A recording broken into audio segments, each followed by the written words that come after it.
Сәлем достар, бүгінгі сабағымыздың тақырыбы жасуша мембранасы арқылы заттардың тасымалдануының типтері. Жасушаның сыртқы ортамен зат және энергия алмасуы, ол оның тіршілігін сақтау үшін қажет шарт. Цитоплазманың құрамы мен қасиеттерінің қоршаған ортаның химиялық құрамы мен қасиеттерінен айтарлықтай айырмашылығы болған жағдайда тұрақтылықты сақтап қалу үшін міндетті түрде жасушаның мембранасында арнайы сондай тасымалдаушы механизмдердің болуы шарт. Ал сол тасымалданатын заттар өздерінің молекулалық массасы және де мембранада тұрған заряды бойынша, яғни тасымалданатын заттардың заряды бойынша, суда және де липидтерде ерігіштік қасиеттері бойынша ерекшеленеді. Олай болса, біз тасымалданудың басты үш типін бөліп қарастырамыз. Пассивті тасымалдану, активті тасымалдану және қосарлану арқылы тасымалдану. Енді осының алғашқы екеуі пассивті, яғни енжар тасымалдану, активті немесе белсенді тасымалдану, осы екеуіне қатысты ОБТ-да көптеген сұрақтар бар. Ал қосарлану арқылы тасымалдануды қазірге мен сіздерге бір кішігірім мысал жазып кетейін. Бұл жерде глюкозаның мысалы ретінде глюкозаның және амин қышқылдарының натрийге тәуелді тасымалдануы, ол бізде қосарлану арқылы тасымалдану деп аталады. Ал біз көбінесе бүгін тоқталамыз осы пассивті және активті тасымалдануға. Олай болса, пассивті тасымалдануға тоқталайық. Пассивті тасымалданудың біз нақты диффузия деген түріне тоқталатын боламыз. Пассивті тасымалдану деп қойыңыз. Пассивті тасымалдану. Оған бізде диффузия жатады. Диффузия, осмос жатады және фильтрация жатады. Фильтрация. Осының ішіндегі біз диффузияға кеңінен тоқталатын боламыз. Ал енді жалпы пассивті тасымалдану деген не? Мына А суретіне назар аударыңыздаршы. Төменге қарай құлдилап бара жатқан доп. Доп қырдан төмен түсу үшін ешқандай да энергияны жұмсаған жоқ, байқап отырсаңыздар, иә? Сонда бізде тасымалданудың именно енжар деген түрінде ешқандай да АТФ энергиясы жұмсалмайды. Енді қараңыздар мына жерге. Заттар концентрациясы көп жақтан концентрациясы аз жаққа қарай қозғалады. Мына тұрған бізде, сіздер біліп тұрсыздар, мембрана, мембрана. Яғни өте жоғары концентрациядан төменгі концентрацияға қарай заттар қозғалатын болса, онда біз бұны енжар тасымалдану деп айтамыз. Енді енжар тасымалданудың түрі бар: диффузия, осмос, фильтрация деген. Соның ішіндегі бірінші диффузияға тоқталамыз. Диффузия. Енді осы диффузияның бізде екі түрі бар. Қарапайым диффузия.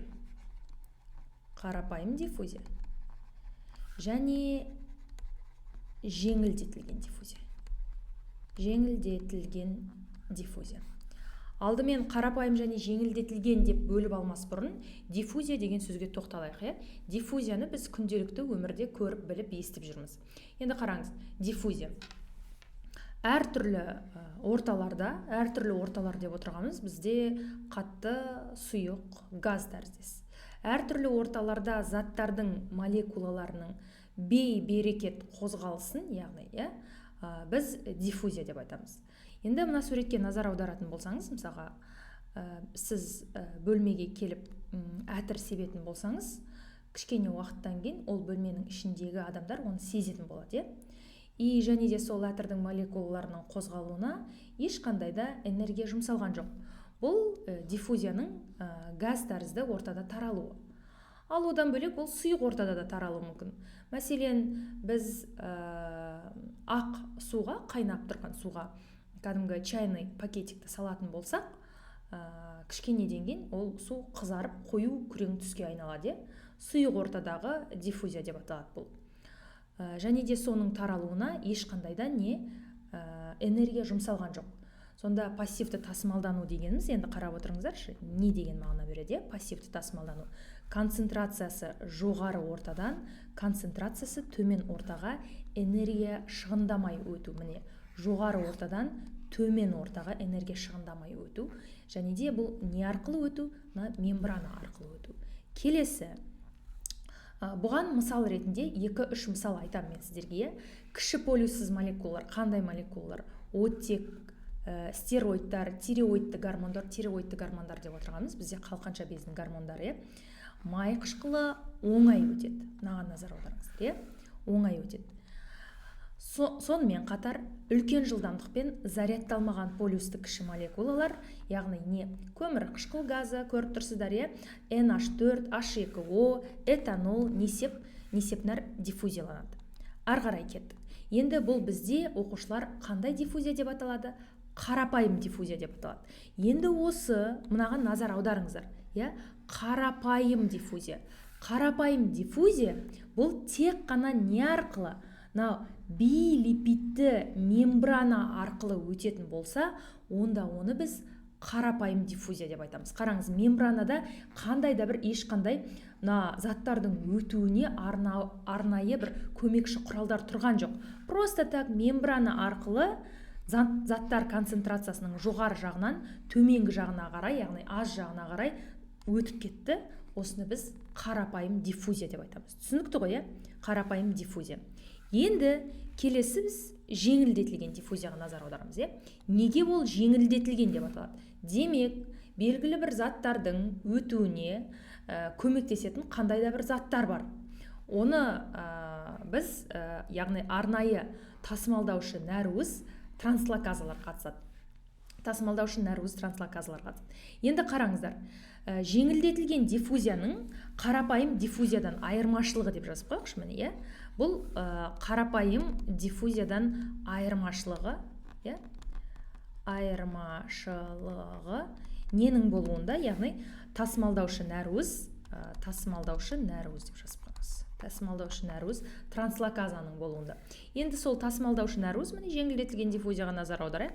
Міне мынау билипидті мембранада орналасып тұр. Тасымалдаушы нәруіз. Мына көкпен тұрған ол тасымалдаушы нәруіз. Ал мына сарымен тұрған ол тасымалданып жатқан қандай да бір зат немесе молекула. Енді бізде осы диффузияның тағы да басқа түрлері бар. Мысалға, алмасу диффузиясы деген түр бар, немесе нәруіз өзектер арқылы тасымалдану деген түр бар. Енді осы жеңілдетілген диффузияның нәруіз өзектерден, болмаса толығымен жазайық қазір, нәруіз өзектен айырмашылығы,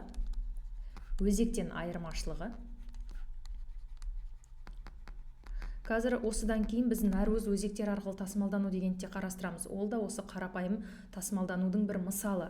Нәруіз өзектен жеңілдетілген диффузияның айырмашылығы мына жерде, яғни тасымалдаушы нәруіз транслоказа өзінің қараңызшы конформациясын өзгертеді. Өзінің конформациясын өзгерту деген ол қалай? Қараңыз, мына А суретінде тасымалдаушы нәруіз транслоказаның формасы қандай болып тұр, және Б суретіне келген кезде ол мына молекуланы өткізу үшін қандай конформацияға өзгерді. Сонда конформациясын өзгертетін болса, конформация дегеніміз, яғни ол пішінін деген сөз, сол молекуланы тасымалдау үшін өзінің пішінін өзгертетін болса, онда оны біз жеңілдетілген диффузия деп айтамыз. Бұл нәруіз өзектен айырмашылығы. Негізі нәруіз өзектерде де тасымалдаушы нәруіз транслоказа болады, бірақ ол жерде өзінің конформациясын өзгертпейді. Транслоказа дегеніміз тасымалдаушы нәруіз деп жазып қойыңыз. Тасымалдаушы нәруіз.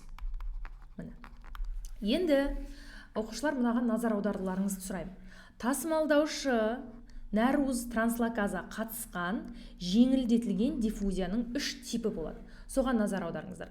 Унипорт, симпорт және антипорт.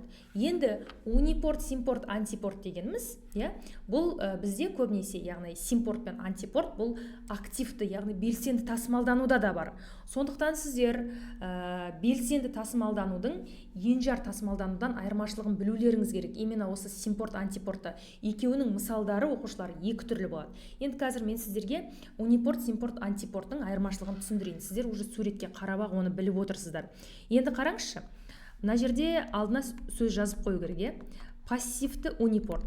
Пассивті унипорт S деп отырғанымыз бұл тасымалданатын бір зат. Сол тасымалданатын зат мынау бізде транслоказа қазір. Транслоказа. Қоңырмен тұрған мынау транслоказа. Транслоказа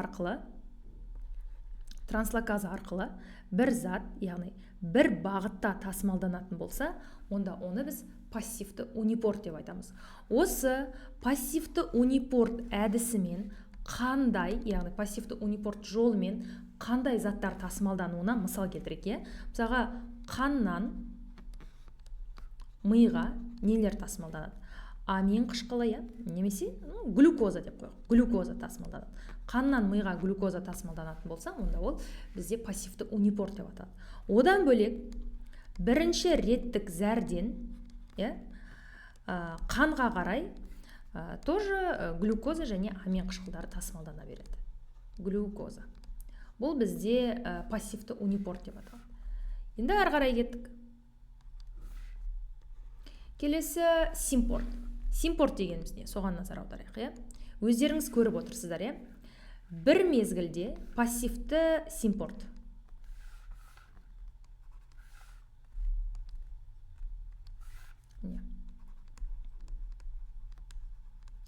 Пассивті симпорт дегеніміз не? Міне пассивті симпорт мынау. Мына тоже транслоказа. Енді бір мезгілде екі зат, екі әртүрлі зат, міне, біреуі күлгін түсті, біреуі сары түсті болып тұр. Бір зат бір бағытта қозғалса, онда оны біз пассивті симпорт деп айтамыз. Көріп тұрсыздар, Енді ары қарай кеттік. Антипорт. Анти деген сөз бізде не деген сөз? Қарама қарсы деген мағынаны білдіреді. Бұның да алдына пассивті деген сөз жазып қою керек. Пассивті антипорт. Пассивті антипорт дегеніміз, яғни бір мезгілде екі зат қарама қарсы бағытта тасымалданса. Қарама қарсы бағытта тасымалданса. Онда оны біз пассивті антипорт деп аталады екенбіз. Енді пассивті антипорттың мысалы ретінде оқушыларынан жазып қояйық. Эритроцит мембраналарының анионды тасымалдануы. Эритроцит мембраналарындағы анион тасымалдаушылар. Тасымалдаушылар осы бізде пассивті антипортқа мысал бола алады. Енді біз қазір сіздермен жеңілдетілген диффузия туралы қарастырдық. Оқушылар, қарапайым диффузиядан не айырмашылығы бар екенін білдіңіздер ғой? Қарапайым диффузия, яғни концентрациясы көп жақтан аз жаққа қарай билипидті мембрана арқылы өтіп кететін болса, ештеңенің көмегінсіз, онда ол қарапайым диффузия. Ал мембранада арнайы мынандай тасымалдаушы нәруыздар болатын болса, белки переносчики деп айтамыз, онда оны біз жеңілдетілген диффузия деп айтады екенбіз. Ары қарай кеттік. Келесі енді мембраналық өзектер арқылы диффузиялану. Мембраналық өзектерде де арнайы тасымалдаушы нәруыз транслоказалар болады. Енді сондай арнайы тасымалдаушы нәруыз транслоказалар қай жақта орналасады? Енді қараңызшы, мынау бізде билипидті қабат. Билипидті қабаттағы мынау орналасқан арнайы тасымалдаушы нәруыздар, бұлар қандай нәруыздар десеңіздер, бұлар интегралды нәруыздар деп аталады. Интегралды дегеніміз, яғни жасушаның ортасында, жасушаның мембранасындай тесіп өтіп орналасқан деген сөз, көріп тұрсыздар. Мен мыналарды айтып тұрған жоқпын. Бұлар перифериялық нәруыздар. Мыналар тұрған міне тура ортасында тұрған, яғни трансмембраналы немесе интегралды нәруыздар. Трансмембраналы. Екеуі бір сөз оқушылар. Трансмембраналы немесе интегралды нәруыз, ол бізде не деп аталады екен? Транслоказа деп аталады екен. Енді мына нәрсеге назар аударыңыздар. Липидті мембрана арқылы, яғни зарядталған липидті мембрана, мынау билипидті мембрана бізде тұрған, липидті мембрана зарядталған молекулаларды өлшем қандай болса да өткізбейді. Ал енді бізде заттар өту керек қой. Сол үшін ол заттар белгілі бір лигандпен байланысып, осындай транслоказалар арқылы өту керек. Лигант деп отырғанымыз сол мембранада болатын арнайы сондай не деп айтуға болады, ұсақ молекулалар немесе бөлшектер деп айтуымызға болады.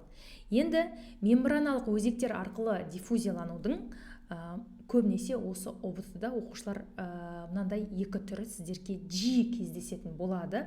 ОБТ-да келетін болады, ол бір жауаптық вариантта кездесетін болады. Енді мынаған назар аударыңыздар. Бізде селективті өзек және селективсіз өзек деген осы именно мембраналық өзектер арқылы диффузияланудың осындай екі түрі бар.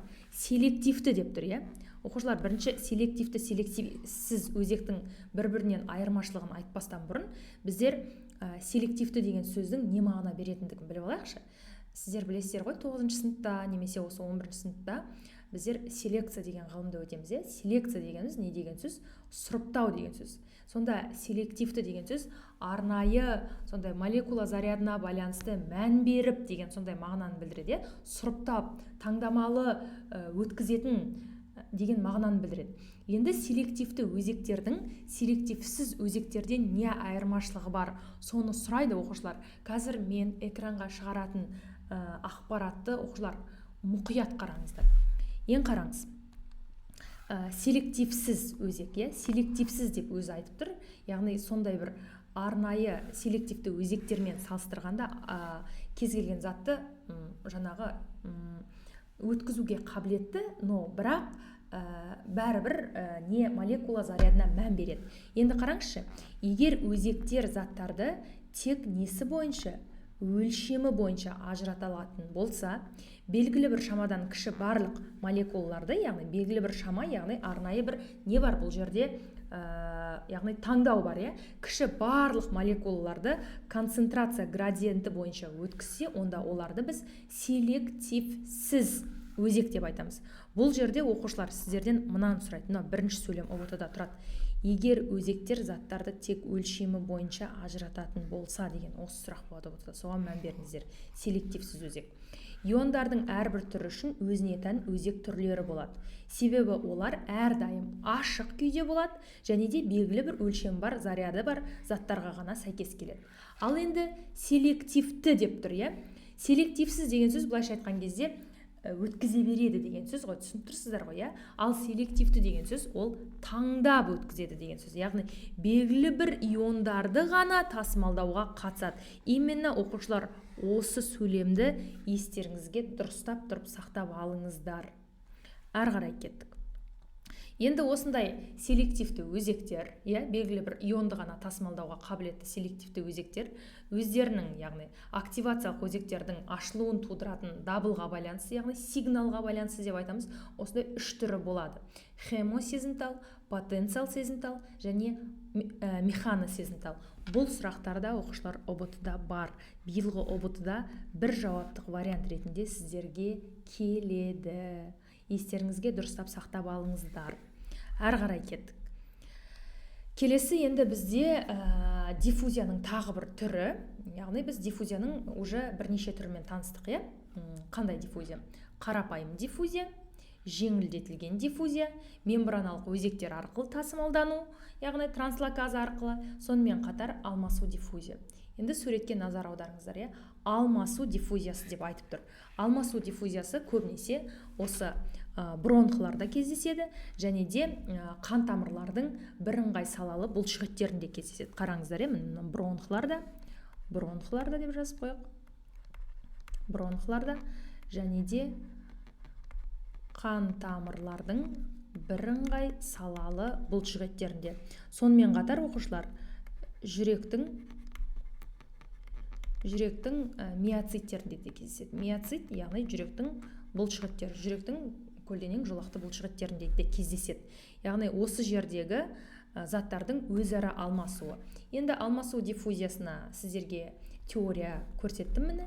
Мембрананың екі жағында орналасқан бір заттың молекулалары өзара алмасатын болса, онда оны біз алмасу диффузиясы деп айтамыз. Яғни мембрананың екі жағындағы зат концентрациясы бұндай жағдайда өзгеріссіз қалады. Так, енді оқушылар, мына сурет сіздердің 11-ші сыныптың жаратылыстану математика бағытындағы кітапта тұр. Осыны сіздер натрий калий насосында берілетін суретпен шатастырмауларыңыз керек. Енді қараңыз, пассивті немесе енжар тасымалданудың түрлері. Енді қараңыз, біз түрлеріне диффузия жатады деп айттық. Сонымен қатар енді қарапайым диффузия. Қараңыздаршы, билипидті қабат арқылы өтіп кететін болса, онда оны қарапайым, яғни диффузия деп айтамыз. Биоқабат немесе билипидті қабат. Ал енді келесі, жеңілдетілген диффузияда арнайы нелер болады? Транслоказалар, нәруыз тасымалдайтын өзектер болады, немесе нәруыздар болады деп қойыңыз. Енді мембраналық каналдар арқылы тасымалдану, ол міне мынау. Енді осыған оқушылар дұрыстап назар аударыңыздар. Мынау бізде осы сурет натрий калий насосына ұқсайды. Бірақ натрий калий насосынан айырмашылығы, натрий калий сорғысы деп айтамыз болмаса, мына жерде мынандай битіп қалған нелер жоқ, рецепторлар жоқ. Міне натрий калий насосында осындай 2 калий енетін 3 натрий шығатын мынандай ойыс жерлер болады. Ал мұнда ондай ойыс жерлер жоқ. Көріп тұрсыздар, қандай болып тұр? Тіп-тік болып тұр оқушылармен. Көріп тұрсыз ғой, мынандай нәруыз каналдар арқылы, яғни канал күйінде тұр, мынандай ойыстар жоқ. Сондықтан осындай ойыстар болмаса, онда ол диффузияның түріне жатады. Яғни түсінікті ғой, әрі қарай кеттік. Осы сурет сіздерде ұбт-да болады. Так, енді келесі белсенді тасымалдану. Белсенді тасымалдану немесе активный транспорт деп айтамыз. Активті транспорт. Мен сіздерге жаңа тура осындай сурет көрсеттім, бірақ доп ол кезде төмен түсіп келе жатқан. Енді төмен түскен допты кері жоғары қарай итеріп теуіп жіберу үшін адам белгілі бір энергия жұмсайды. Сонда белсенді тасымалдану бұл міндетті түрде энергияны шығындау арқылы концентрация градиентіне қарама-қарсы жүретін болса, концентрация градиенті дегеніміз, яғни билипидті қабат болатын болса, заттардың концентрациясы аз жақтан көп жаққа қарай қозғалатын болса, яғни энергияны шығындап, онда біз оны белсенді тасымалдану деп айтамыз. Енді белсенді тасымалданудың мынандай түрлері бар. Түрлер болған кезде түрлеріне тоқталамыз. Әзірге сіздер біле беріңіздер. Оның басты мысалы натрий калий сорғысы. Натрий калий сорғысы қазір біз белсенді тасымалданудың жасуша үшін маңызы деп отырған кезде, осы натрий калий сорғысының жасуша үшін маңызы туралы қарастырамыз. Осыны естеріңізге сақтаңыздар. Ал әзірге мен сіздерге белсенді тасымалданудың яғни қандай заттар тасымалданады, белсенді тасымалданудың қасиеттері туралы теория көрсетемін. Енді қараңыз, АТФ энергиясы жұмсалады, міндетті түрде АТФ энергиясы жұмсалып, яғни АТФ неге айналады бізде? АДФ-ке айналады. АТФ АДФ-ке айналады. Ары қарай кеттік. Келесі, концентрация градиентіне қарсы, ол дегеніміз міне мына сурет. Келесі, қандай заттар тасымалданады?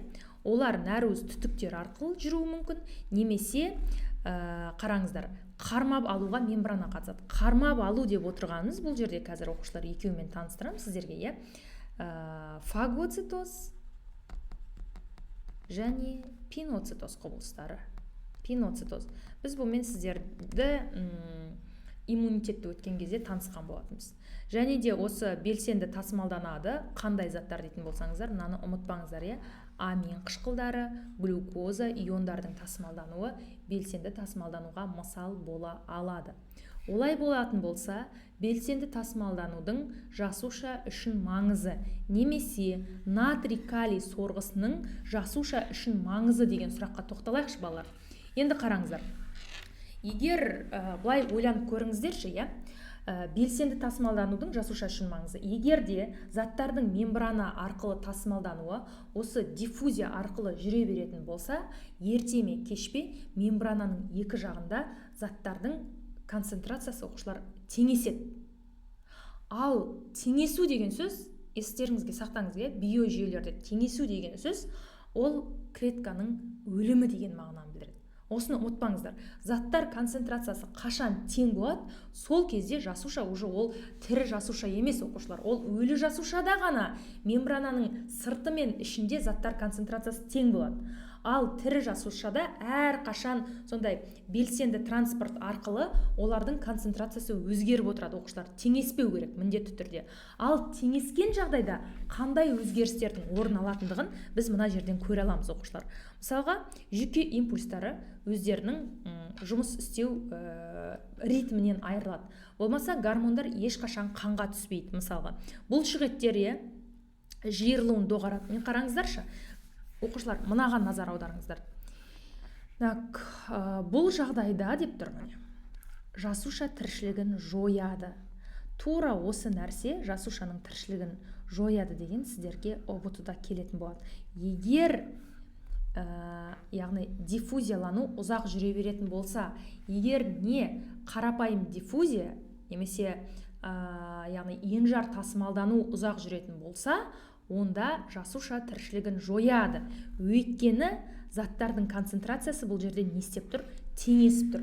Осыны ұмытпаңыздар. Көбінесе заттардың именно осы мембрана арқылы тасымалдануы, пассивті, активті, унипорт, симпорт, антипорт дегеніміз, селективті, селективсіз тасымалдану деген, бұлардың барлығы көбінесе бір жауапты сұрақ болып келеді. Ары қарай, егер концентрация градиентіне қарсы заттар тасымалданбаса, яғни натрий, калий насосы болмаса деген сөз, онда ол не болады? Қандай жағдайға алып келеді? Қараңыз, нейрон жүйке импульсін өткізе алмайды, бұлшықет жасушасы жиырылу мүмкіндігінен айырылады, жаңа мен сіздерге айттым. Жасуша осмостық қысымды тұрақты сақтай алмай жаншылып, метаболизм өнімдері сыртқа шықпайды. Метаболизм өнімдері деп отырғанымыз уже, яғни не? Көмір қышқыл газы бұл жерде, және де несеп нәр, көріп тұрсыздар, көмір қышқыл газы, несеп нәрдің, тердің, яғни біз сырттан алған заттардың барлығының сыртқа шықпауы уже ағзаның, яғни өлім жағдайына алып келеді, оқушылар. Және де гормондар ешқашан қанға түспейді, яғни гуморальдық реттелу бұл жерде болмайды деген сөз. Ал бұлардың барлығы болмаса, онда тірі ағза тіршілік етуін оқушылар доғарады. Енді әрі қарай кеттік. Келесі белсенді тасымалданудың түрлеріне тоқталайық. Жаңа біз енжар тасымалданудың түрлеріне тоқталдық. Диффузия, осмос және фильтрация. Осмос пен фильтрацияға қатысты оқушылар сұрақ болмайды ұбт-да. Көбінесе сол диффузияның түрлеріне қатысты болады. Ал енді белсенді тасымалданудың түрлері былай деп бөлінеді, оқушылар. Назар аударыңыздар, Так, белсенді тасымалдану ол бізде біріншілік белсенді деп бөлінеді. Біріншілік белсенді және екіншілік белсенді. Екіншілік белсенді. Сонымен қатар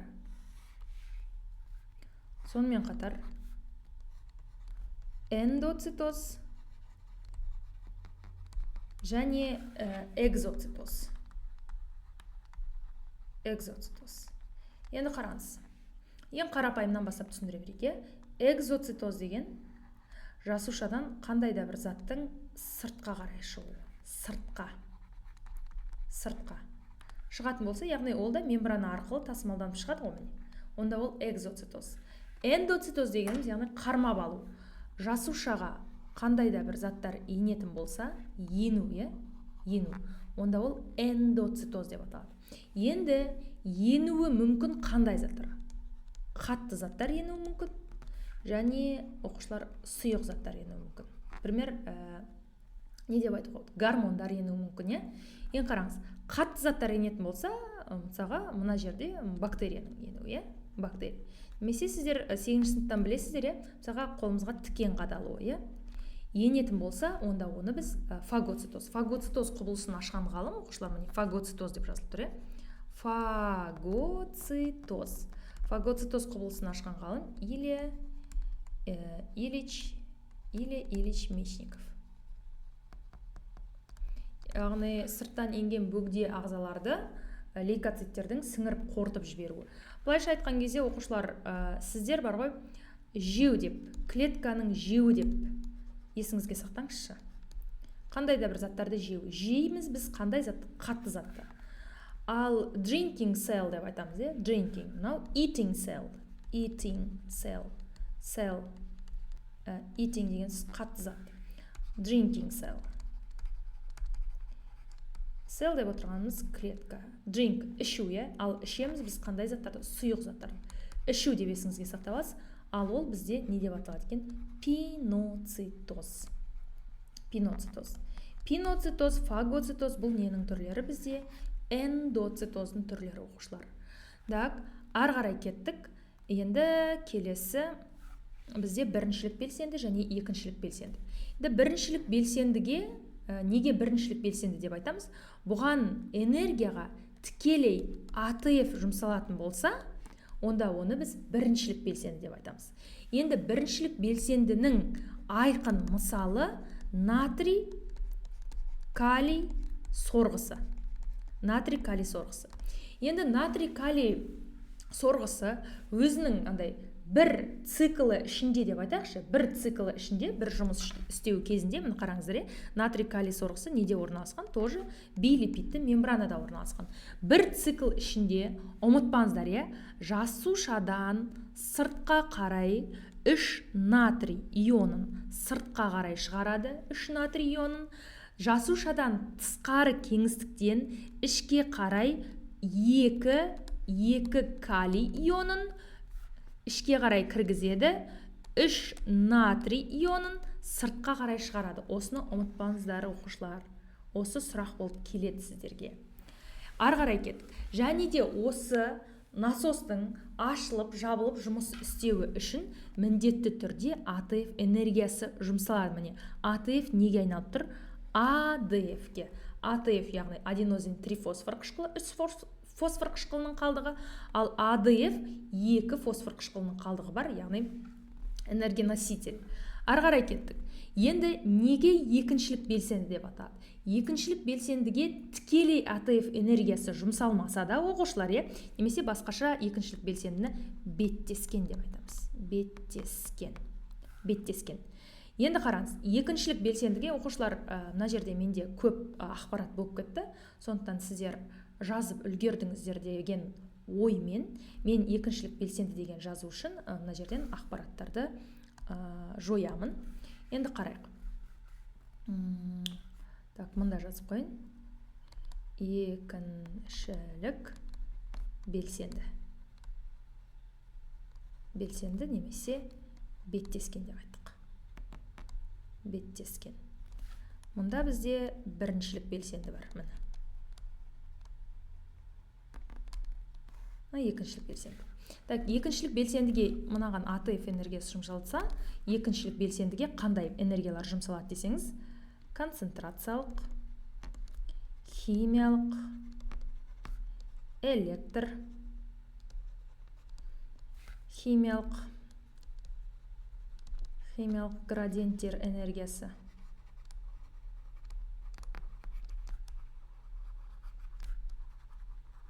Вот осындай энергиялар жұмсалатын болса, онда оны екіншілік белсенді деп айтамыз оқушылар.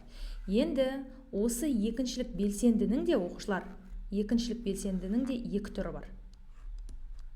Екіншілік белсендінің де екі түрі бар. Оны біз белсенді симпорт және белсенді антипорт деп айтамыз. Антипорт. Байқадыңыздар ғой, бағана мен сіздерге диффузияны өтіп атқан кезде, жеңілдетілген диффузияның түрлерін өткен кезде біз айтқанбыз, енжар немесе пассивті унипорт, пассивті симпорт, пассивті антипорт деп айтқанбыз. Ал мына жерде екіншілік белсендінің түрлерінде унипорт жоқ, бірақ белсенді симпорт және белсенді антипорт бар. Енді белсенді симпорт, белсенді симпорт ол бір мезгілде тура андай пассивті симпорт сияқты, бір мезгілде екі заттың бір бағытта тасымалдану. Бір бағытта тасымалдану. Мәселен, белсенді симпортқа мысал ретінде мынаны жазуға болады. Жасушадан тыс кеңістіктен саға йод тасымалданады. Йод қайда тасымалданады десеңіздер, қалқанша бездің жасушаларына тасымалданады. Оны біз не деп айтамыз? Тиреоцитке тасымалданады. Және де тура осы принциппен аш ішектен глюкоза, яғни аш ішекте заттардың сіңірілуі жүреді ғой. Және де амин қышқылдары аш ішектің клеткалары энтероцитке тасымалданады. Энтероцитке тасымалданады. Ал енді белсенді антипорт дегеніміз не? Давайте басқа немен жазайын. Белсенді антипорт. Тура пассивті антипорт сияқты, Ол не деген сөз? Екі заттың қарама қарсы екі бағытта тасымалдану. Екі бағытта тасымалдану. Енді белсенді антипортқа мысал, мына жерде тұр, қараңыздар.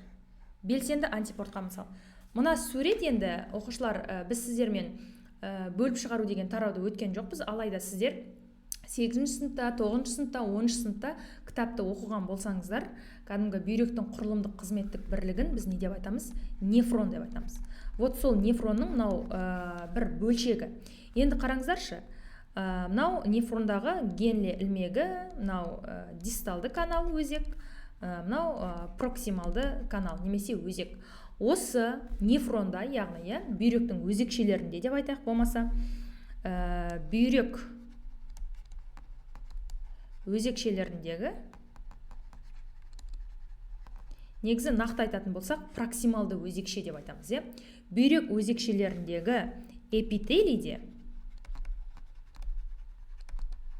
қараңыздаршы, міне сутек ішке еніп, калий міне сыртқа шығып жатыр. Көріп тұрсыздар ғой, міне. Сонда сутек пен калийдің тасымалдануы бұл белсенді антипортқа мысал болады екен оқушылар. Түсіндіңіздер ғой, Сонымен қатар екіншілік белсенді немесе беттескен тасымалдану арқылы мынандай да заттар тасымалдана береді. Глюкоза, амин қышқылдар, йод, темір. Сонымен қатар несеп қышқылының тасымалдану осы екіншілік беттескен арқылы тасымалданады. Екіншілік белсенді немесе беттескен тасымалдану деп айтамыз. Так, енді ары қарай кеттік. Натрий калийге арналған сорғы. Енді сорғы деп отырғанымыз бұл не деп айттық? Жаңа насос деп айттық. Натрий калий насос. Енді қараңызшы, мынау мембрана бізде, міне, билипидті мембрана. Мына бастар көкпен тұрған құйрықтары, Енді қараңыз. Осы билипидті мембранада мына орналасқан бізде не? Натрий калий насосы. Енді қараңыз. Натрий калий насосының міне мынау калийді байланыстыратын бөлігі, ал мына жерде тұрған натрийді байланыстыратын бөлігі. Енді ОБТ-да сіздерге бір жауаптық вариантта мынандай сұрақ болады. Қараңыздар. Натрий калийлік АТФ фаза, натрий калийлік АТФ фаза дегеніміз, яғни фермент, фермент. 3 бөліктен тұрады. Мембрананың сыртқы қабатында, калий иондарына арналған 2 рецептор. Именно осыны ұмытпаңыздар. Калий иондарына арналған 2 рецептор. Осы сұрақ болып келеді сіздерге. 2 рецептор орналасады. Мембрананың ішкі қабатында натрий иондарына арналған 3 рецептор орналасады. Осы сұрақ болып тұрады. Сондықтан ұмытпай оқушылар естеріңізге дұрыстап сақтап алыңыздар. Так, енді ең соңда қорытатын болсақ, осы жасуша мембранасы арқылы заттардың тасымалдану типтерін мына оқушылар сіздерде 9-шы кластың кітабында тұрған ақпарат. Осы кесте бойынша да біраз сұрақтар құрастырылды. Енді қараңыз, белсенді, АТФ энергиясы жұмсалады, АТФ энергиясы жұмсалмайды, енжар. Ары қарай жасушаға енуі тікелей фосфолипид қабаты арқылы жүреді, заттар нәруызды түтіктер арқылы жүреді, немесе мембрананы, яғни мембрананың қармап алу қасиетіне негізделген. Бағана айттық біз фагоцитоз, пиноцитоз. Заттар концентрация градиентіне қарсы жүреді, яғни не деп айттық біз? Аздан көпке қарай деп айттық, иә? Ал концентрация градиенті бойынша деген сөз, концентрациясы жоғары жақтан төменге қарай заттар қозғалатын болса, онда концентрация градиентіне қарсы деп айттық. Мысалы, осмос диффузия, яғни фильтрацияны қосып қоямыз бұл жерде. Фильтрация, фагоцитоз, пиноцитоз және иондық сорғылар. Қандай иондық сорғы бар? Натрий, калий, кальций деген иондық сорғы және протондық помпа бар. Енді тасымалданатын заттар типі, міне осыған назар аударыңыздар. ОБТ-да осылар болады. Мынаны дұрыстап тұрап естеріңізге сақтап алыңыздар. Хотя негізі біз глюкоза дегенді бағанадан бері біз активті де, пассивті де айта бердік. Бірақ именно осы жерден дұрыстап есіңізге сақтап алыңыздар, оқушылар. Глюкоза иондар амин қышқылы ол белсенді тасымалдану, оттек су молекула массасы үлкен емес, яғни майларда еритін заттардың барлығы енжар тасымалдану тип арқылы тасымалданады. Енді қараңыз мына жерде, мынау жеңілдетілген диффузия бізде. Жеңілдетілген диффузияда, яғни не болады бізде, жеңілдетілген диффузияда арнайы тасымалдаушы нәруыздың аты не деп айттық жаңа? Транслоказа деп айттық. Транслоказа. Яғни концентрациясы жоғары жақтан, концентрациясы төменге қарай заттар қозғалып жатыр. Мынау нәруыз өзектер арқылы заттар тасымалданып жатыр, бұл жерде де транслоказа бар. Ал енді келесі билипид арқылы өтетін болса, онда ол қарапайым диффузия. Мынау жеңілдетілген диффузия. Ары қарай кеттік. Енді активті белсенді транспорт кезінде міндетті түрде АТФ энергиясы жұмсалады, ал мұнда АТФ энергиясы мүлдем жұмсалмайды пассивті транспорт кезінде. АТФ энергиясының жұмсалуымен ол АДФ-ке айналып, заттардың концентрациясы қандай жақтан, төмен жақтан жоғары жаққа қарай заттар тасымалданатын болса, онда оны біз активті немесе белсенді тасымалдану деп айтамыз. Оқушылар, сонымен біздің сабағымыз аяқталды.